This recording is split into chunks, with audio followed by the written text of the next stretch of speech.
Bismillahirrahmanirrahim. Assalamualaikum warahmatullahi wabarakatuh.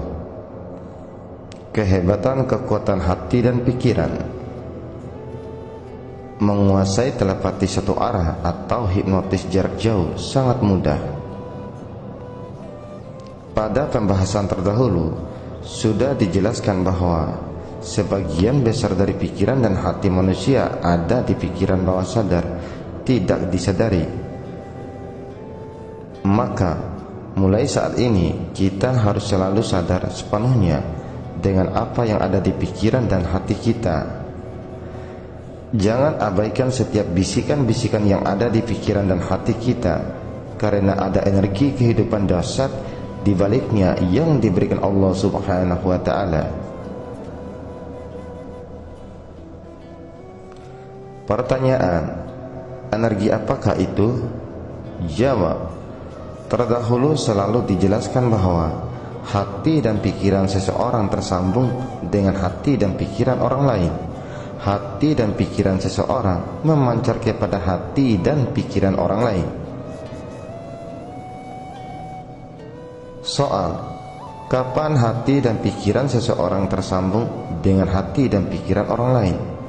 Jawab, setiap saat hati dan pikiran seseorang tersambung dan memancar kepada hati dan pikiran orang lain, akan terasa sekali, terutama saat-saat tenang, menjelang tidur atau saat sholat tahajud, atau di tengah malam di sepertiga malam. Soal, kapan hati dan pikiran seseorang memancar kepada hati dan pikiran orang lain? Jawab, pada saat-saat tenang, pikiran dan hati kita memancar kepada orang lain. Pada saat-saat itu pun pikiran dan hati orang lain memancar masuk ke pikiran kita. Bisa jadi gambaran yang berada di pikiran kita berasal dari orang lain. Pada saat-saat itulah pikiran dan hati kita tersambung satu sama lain. Cara kerja ilmu telepati. Metode telepati satu arah. Ketika kita ingat si fulan, maka si fulan akan ingat kepada kita. Semakin konsentrasi ke si fulan, maka si fulan akan semakin mengingat kita. Yang pertama, bila kita ingat ke si fulan, maka si fulan mengingat wajah kita. Yang kedua, bila kita ingat ke si fulan, maka kita bisa membisikkan ke pikirannya, kita orang baik. Bisikan itu akan berbunyi pula dalam pikiran si fulan. Yang ketiga, bila kita ingat si fulan, kita bisa memberikan gambaran atau bayangan yang baik-baik ke pikiran si fulan. Gambarkan ke pikirannya kita sedang sholat, sedang rajin bekerja, murah hati, dan lain-lain. Si fulan akan menangkap pikiran-pikiran yang kita kirimkan kepadanya. Bila kita sering melakukannya, maka kita akan meyakininya. Sementara si fulan menganggap apa yang ada di pikirannya adalah pikirannya sendiri, dan tergerak perbuatannya untuk menyenangi, menghormati, dan menyukai kita.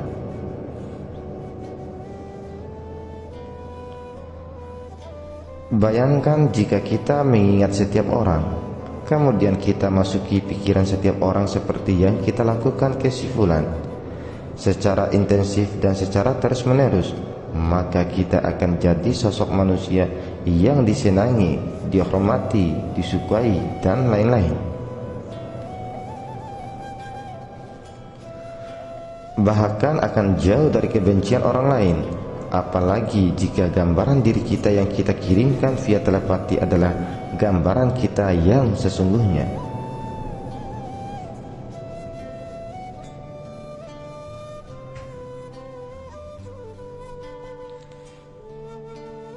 Cara menggunakan ilmu telepati satu arah.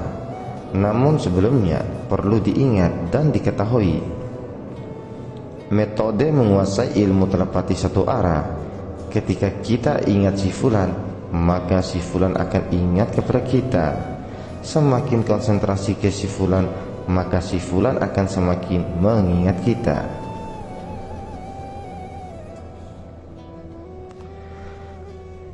Dengarkan sekali lagi cara ini. Bila kita ingat ke si fulan, maka si fulan mengingat wajah kita. Bila kita ingat ke si fulan, maka kita bisa membisikkan ke pikirannya, kita orang baik. Bisikan itu akan berbunyi pula dalam pikiran si fulan.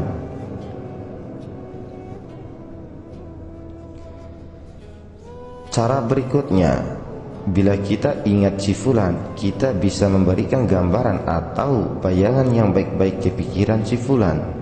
Gambarkan ke pikirannya kita sedang ramah, murah hati, jujur, dan lain-lain. Secara otomatis si fulan akan menangkap pikiran-pikiran yang kita kirimkan kepadanya. Bila kita sering melakukannya, maka kita akan meyakininya. Sementara si fulan menganggap apa yang ada di pikirannya adalah pikirannya sendiri, dan tergerak perbuatannya untuk menyenangi, menghormati, dan menyukai kita. Telepati satu arah dapat dilakukan kepada orang yang kita kenal dan yang tidak kita kenal.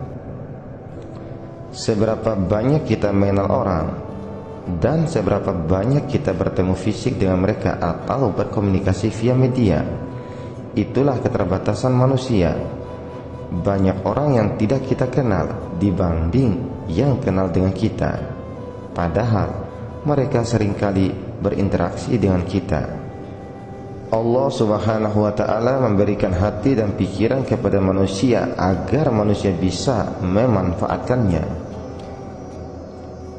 Sebetulnya manusia bisa berkomunikasi menggunakan hati dan pikiran, baik kepada orang yang kita kenal maupun kepada orang yang tidak kita kenal. Tak terbatas ruang dan waktu, bisa kapan saja dan di mana saja.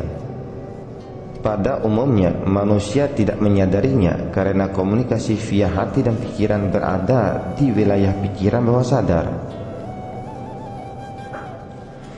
Melalui penjelasan ini, aku sedang menggiring para pendengar untuk menyadarinya, mau satu orang dan banyak orang.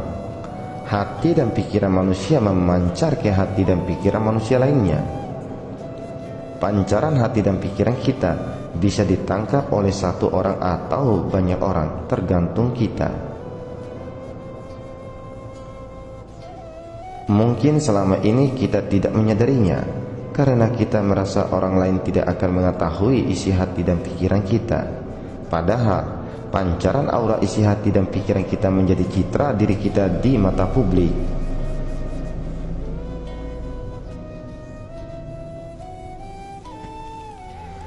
Ketika hati dan pikiran kita selalu buruk, maka buruknya hati dan pikiran kita akan tertangkap oleh orang lain. Meskipun wajah kita cantik atau tampan, kecantikan dan ketampanan yang kita miliki menjadi tidak bermanfaat.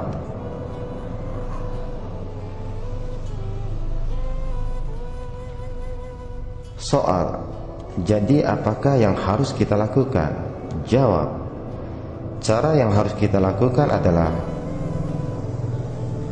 sadarilah terlebih dahulu bahwa hati dan pikiran kita memancar ke banyak orang.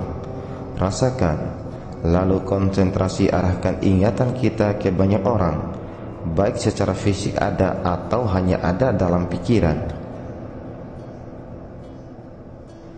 Ketika kita arahkan ingatan kepada mereka, berarti kita memasuki pikiran mereka. Suarakan di pikiran mereka bahwa kita orang baik, kita orang bijaksana, jujur, dan lain-lain.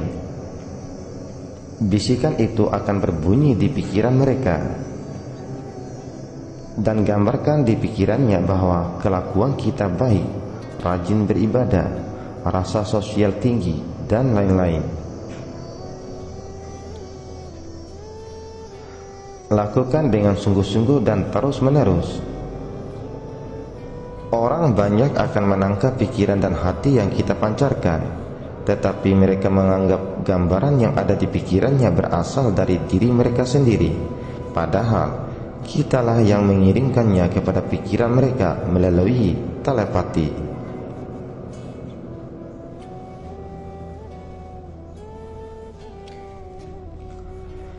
Jadilah kita sosok yang kita inginkan di mata orang banyak karena pikiran orang lain. Kita yang mengendalikannya. Bila kita sering melakukan, maka kita akan mudah menguasainya dan meyakininya. Ketahuilah olehmu, orang lain adalah apa yang kita pikirkan.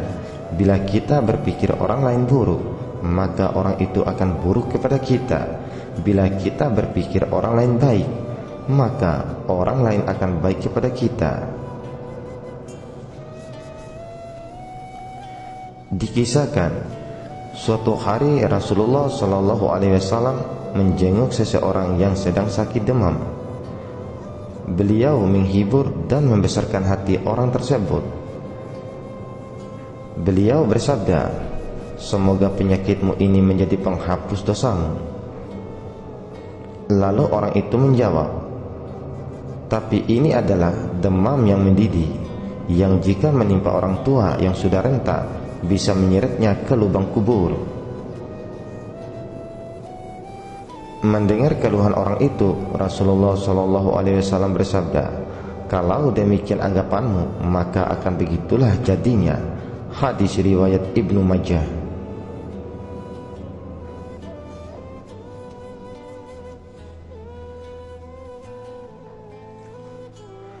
Perhatikan pesan Rasulullah SAW berikut ini.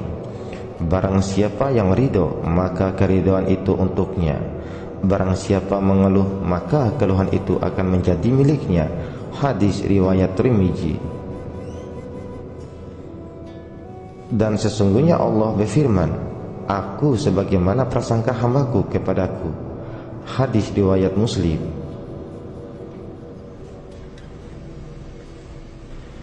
Jika kita memikirkan bahagia, maka kita akan bahagia.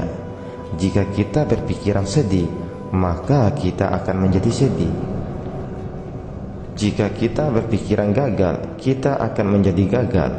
Jika kita berpikiran sukses, maka kita niscaya akan mendapatkan kesuksesan. Jika kita berpikiran sakit, kita juga akan menjadi sakit. Jika kita berpikiran sehat, maka kita pun akan menjadi sehat. Ajaran agar manusia selalu berpikir positif sebenarnya sudah diajarkan ribuan tahun yang lalu, bahwa pikiran positif akan mendatangkan hal yang positif. Baru pada zaman modern para peneliti membuktikan dengan berbagai penelitian tentang kekuatan pikiran. Tercetuslah istilah, dirimu adalah apa yang kamu pikirkan. Berpikir positif, maka hasilnya akan positif. Dengan kata lain, apabila kita selalu berpikir bahwa kita orang baik, maka energi kebaikan akan mengiringi. Demikian juga halnya bila kita berpikir bahwa kita ini orang jahat, maka kita akan melakukan hal yang jahat. Hati dan pikiran kita menentukan citra diri kita di mata orang banyak. Kebiasaan kita memancarkan pikiran yang baik merupakan cara kita dalam membangun konsep diri yang positif.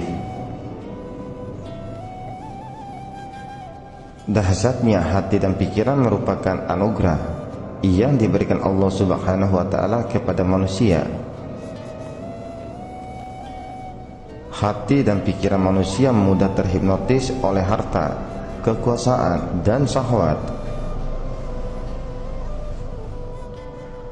Oleh karena itu, banyak manusia yang hidup dengan hati dan pikiran yang mati.